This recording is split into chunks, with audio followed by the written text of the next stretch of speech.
जवन घड़ी के ये हलौ इंतजार ऊ घड़ी आ गइलौ।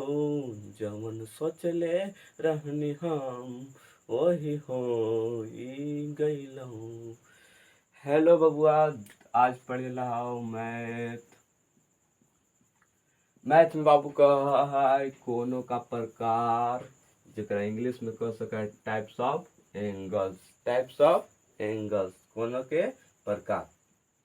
कोनों के प्रकार कहे का मतलब ये होगा कि कोण कितने प्रकार के होते हैं, कौन कौन होते हैं, और उनकी विवरण यानी परिभाषा क्या होता है, उसकी पहचान कैसे होता है, सब हम लोग सीखबे। ठीक ना। तो जे देख रहा में देखी कोनों का नाम यहाँ पढ़ी दिले है, कोनों का विवरण यहाँ पढ़ी है, और कोनों का चित्र भी है। कोनों का चित्र भी है। ठीक है। जिससे पहला में देखा पड़ी शून्य कोण। कौन है? शून्य कोण, जेकरा बोला थे 0 डिग्री एंगल। कुछ बोला थे 0 डिग्री एंगल। अब कही कुछ है कि जिस कोण की माप शून्य होता है, यानी कि 0 होता है।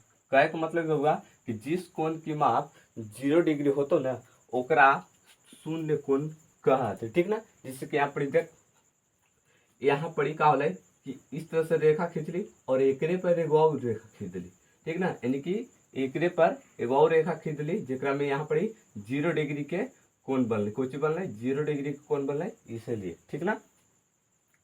अब कहा है दूसरा है न्यून कोण। कुछ बाबू न्यून कोण, जेकरा बोला तीन एक्यूट एंगल। कुछ बोला तीन एक्यूट एंगल। तो जिस कोण की माप 0 डिग्री से 90 डिग्री के बीच हो। कुछ कहा थी बाबू जिस कोण की माप 0 डिग्री से 90 डिग्री के बीच हो, उसे न्यून कोण कहते हैं। कहे का मतलब होगा कि न्यून कोण में क्या होता है, 0 से ऊपरे होना चाहिए, यानी कि 0 डिग्री से ज्यादा 90 डिग्री से कम हो, उसे हम न्यून कोण कहते हैं। जैसे कि यहाँ पर देखिए 60 डिग्री के कोण बना दिले ही, चित्र में देखिए बे 60 डिग्री के कोण बना दिले ही, जेकरा में जो कि 60 डिग्री को चाहिए 0 से ज्यादा है और 90 से कम भी है। ठीक ना। तीसरा है समकोण बाबू। कुछ है समकोण। अभी में कहा हुआ एक इंग्लिश में बोलते राइट एंगल। ठीक। ये कहा हुआ जिस कोण की माप 90 डिग्री हो। अब कहे का मतलब हो कि जिस कोण की माप 90 डिग्री हो, उसे समकोण कहते हैं। ये सब कोई परिभाषा जानी होगी, लेकिन एक फिगर देख ले बाबू, तू सब एक दूसरे के लंब हो। तो ठीक, एक दूसरे के कहती लंब, ओकरा 90 डिग्री का भी। ठीक ना। जैसे कि आप देखिए एक तीर ऊपर और एक नीचे, यानी कि एक दूसरे पर क्या है, लंब, उसे हम 90 डिग्री भी कहते हैं। चौथा बाबू अधिक कोण। कुछ है अधिक कोण, एकरा बोलाते ऑब्ट्यूज एंगल। ठीक। एकरा में हो कुछ है, एक परिभाषा ऑब्ट्यूज एंगल के अधिक कोण के कि जिस कोण की माप 90 डिग्री से अधिक और 180 डिग्री से कम हो। यानी कहे का मतलब बाबू कि जिस कोण की माप 90 डिग्री से क्या होगा, अधिक होगा, और 180 से कम होगा, उसे हम अधिक कोण कहते हैं। और एक पहचान के नियम हो कि देखिए यहाँ पर तो सीधा लंब हो जाता है, तो एक लंब हो, यानी कि एकरा से पार होतो, तो ओकरा पहचान लिए वो अधिक कोण के है। ठीक ना। 90 डिग्री से अधिक है, यहाँ पर 180 110 डिग्री के कोण बनल है। देखिए हो गए सबके 110 डिग्री के, जो कि अधिक कोण है, यानी कि 90 से ज्यादा है, 180 से कम भी है। पांचवा बाबू, पांचवा हाउ रिजु कोण। कोची हो रिजु कोण। पांचवा बाबू रिजु कोण, जेकरा बोलातीन स्ट्रेट एंगल। स्ट्राइट एंगल एकरा बोलातीन। एकरा में हुआ का रिजु कोण जिस कोण की माप 180 डिग्री हो। कोची हो जिस कोण की माप 180 डिग्री हो, उसे हम रिजु कोण कहते हैं। जैसे यहाँ पर देखे थे पूरा एकदम सीधा लाइन है, सीधा लाइन है, और यहाँ पर ही बनावल है, यानी कि एकरा में होले कुछ ये यहाँ से शुरू होले और ऐसे घूरे घूरे घूरे घूरे, एक मतलब ये हो ऐसे घूरे घूरे घूरे घूरे एक सीधा रेखा बन गई।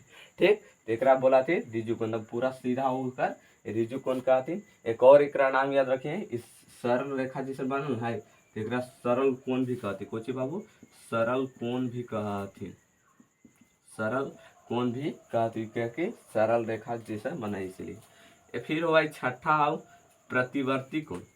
कुछ है प्रतिवर्ती कोण कहा है कि जिस कोण की माप 180 डिग्री से अधिक तथा 360 डिग्री से कम हो, यानी कि कहे का मतलब है बाबू कि जिस कोण की माप होते 180 डिग्री से कुछ होते अधिक और 360 डिग्री से कम होते तो ओकरा हम कहबे प्रतिवर्ती कोण, जेकरा बोला थी रिफ्लेक्स एंगल। ठीक, इंग्लिश में बोला थी रिफ्लेक्स एंगल। ठीक ना, जैसे कि यहाँ पर देखे तो कि क्या हो 180 डिग्री से पार हो, यानी कि क्या होगा अब नीचे भले झुकेगा, कुछ होगा रेखा अब नीचे भले झुकेगा, इस तरह से चलेगा तो इस तरह से नीचे भले रहेगा। यानी कि देखो यहाँ पर दिखाया गया है, यहाँ पर देखिए बाबू कुछ दिखावल गया है कि यहाँ पर इस सीधे डॉट डॉट का मतलब सीधा रेखा है, लेकिन नीचे वाली झुका दिया गया है और यहाँ से चल है, यहाँ से ऐसे से चल रहे बाबू और 210 डिग्री के कोण बनल है, तभी कौन कोण कहलाते हैं प्रतिवर्ती कोण, रिफ्लेक्स एंगल कहलाते हैं। ठीक ना, जो कि 210 यानी कि 180 से बड़ा होगा उससे हम कौन कहेंगे प्रतिवर्ती कोण। एक और हुआ है बाबू पूर्ण कोण, कुछ हुआ है पूर्ण कोण, जेकरा इंग्लिश में बोला थी कंप्लीट एंगल। कुछ बोला थी कंप्लीट एंगल। ई का हुआ है बाबू, कहा है कि जिस कोण की माप 360 डिग्री हो, कुछ बाबू 360 डिग्री हो, उसे हम पूर्ण कोण कहते हैं, कंप्लीट एंगल, यानी कि पूरा 360 डिग्री का कोण बना लेता है। जैसे कि यहाँ पे अगर देखा जाए तो वृत्त जैसा बना देता है, जैसे यहाँ से हुआ तो यहाँ से चला, वैसे चलते चलते चलते चलते ऐसे पूरा यहाँ पर पहुंचा। तो ये जो पहुंचा इस तरह से यहाँ पर देखे था, देखिए होगे कि यहाँ से शुरू कर लिए, इसे करे करे यहाँ पहुँच ले, यानी कि जो ब्लू वाला ये पड़े था ब्लैक वाला ऐसे घूरते घूरते यहाँ पर आया। यानी कि कहे का मतलब है बउआ कि 360 डिग्री यानी कि पूरा 301 पूरा चक्कर लगा लेगा, ओकरा हम 360 डिग्री कोण बनाता है, वही होता है पूर्ण कोण कंप्लीट कोण। ठीक है, अगर वीडियो समझ में आ गया होता हो तो चैनल को सब्सक्राइब करिए, लाइक करिए, कमेंट्स करिए और फेसबुक पर देखिए हो तो पेज के फॉलो जरूर करिए।